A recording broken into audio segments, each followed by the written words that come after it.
بسم الله الرحمن الرحيم، اللهم صل وسلم وبارك على سيدنا محمد. ازيكم حبايبي؟ عاملين ايه؟ يا رب تكونوا بخير وصحة وسعادة يا رب، ورمضان كريم عليكم وعلى أمة الإسلام يا رب. عايزين بقى ناكل صينية سمك النهاردة. والله زهقنا من الفراخ واللحمة يا جماعة والبط، قسما بالله زهقنا والله. فكلنا بط وفراخ ما هو عاجب، كلنا لحمة ما هو عاجب. السمك اللي مش كنا بنحبه في أيام الفطار وكنا بنتبطر عليه، في رمضان الوقت عايزين ناكله كل يوم. فالحاج بقى راح جاب لنا سمك شبار كده وقال لي ايه اعملي صينيه.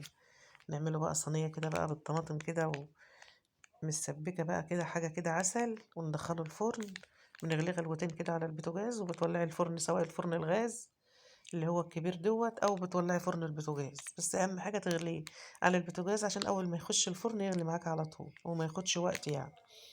وبعدين السمك اصلا من الحاجات اللي هي ما بتاخدش نار ولا بتاخد سوا كتير. هنا بقى كنت بعمل البصل زي ما انتم شايفين كده، بصلتين كبار عملتهم بقى بالكمون والفلفل الاسود وشويه قرفه ناعمه كده صغيرين. واللهم صل على النبي، وحطيت شويه شطه والملح، وما حطيتش ملح بعد كده بقى على السمك خالص. ومسكت البصله دعكتها زي ما انتم شايفين كده، مرقتها بقى اسمها بصله مرت. وبعد كده بقى تحطها على النار وتحط عليها الزيت، شويه زيت بسيطين وتشوحها شويه، وانزلي بقى عليها بالطماطم. هنا السمك كانت منضفاه طبعا من الصبح. احنا كنا بقى الوقت دوت كنا بعد العصر، كانت الساعة تيجي 4:30 كده، داخلين على الساعة 5. فاللهم صل على النبي. السمك ده متنضف بقى ومنقوع من الصبح زي ما انتم شايفين كده، في طماطم ودقيق وليمون وملح بس. متحطش السمك أكتر من كده. عندك بقى شوية طحينة، ممكن بتحوش الزفارة، شوية جنزبيل بودرة ماشي. ما عندكيش حط حباية طماطم زي حالتي كده بتحش الزفارة، مع نص ليمونة والدقيق والملح وخلاص كده عسل. ونقعته بقى من الصبح كده وحطيته في التلاجة عشان الجو حر اليومين دول.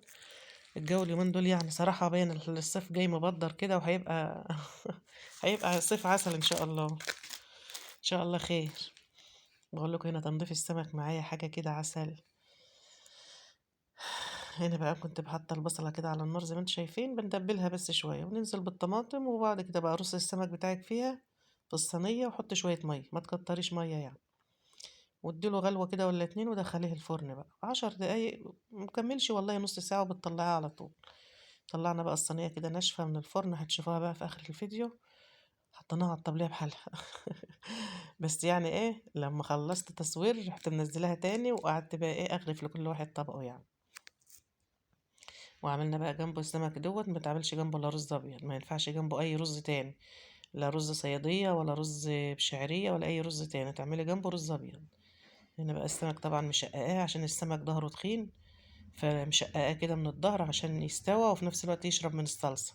ولو هتقليه برضه تشققيه عشان ايه يستوى برضه كده وايه، ويبقى حلو ما يبقاش ني يعني. شوية مية بسيطين مش كتير. طبعا احنا حاطين الملح وجميع البهارات وكل حاجة حطيناها واحنا ايه في البصلة زي ما شفت. بقول لكم هنا الرز غسلاه ونقعاه وحط عليه الملح بتاعه اولع على طول يعني، لما الساعة تيجي 5 كده بولع على الرز. هنا بقول لكم الرز اهوت وده السمك. دول بقى سمكة ونص، الست وكا ما بتحبش السمك الصينية، فكنت حيشاهم عشان اقلهم لها. حشيتهم لها توم كده بشوية كمون وملح، وقليتهم لها زي ما انتم شايفين كده. وكده بقى الصينية كانت طلعت من الفرن يا حبيب قلبي، وكده الرز اتطبخ. وكده بقى كان الفطار بتاعنا. قولوا لي ايه رأيكم بقى في الفطار، حاجة كده عسل. يلا حبايبي، في رعاية الله ومع ألف سلامة.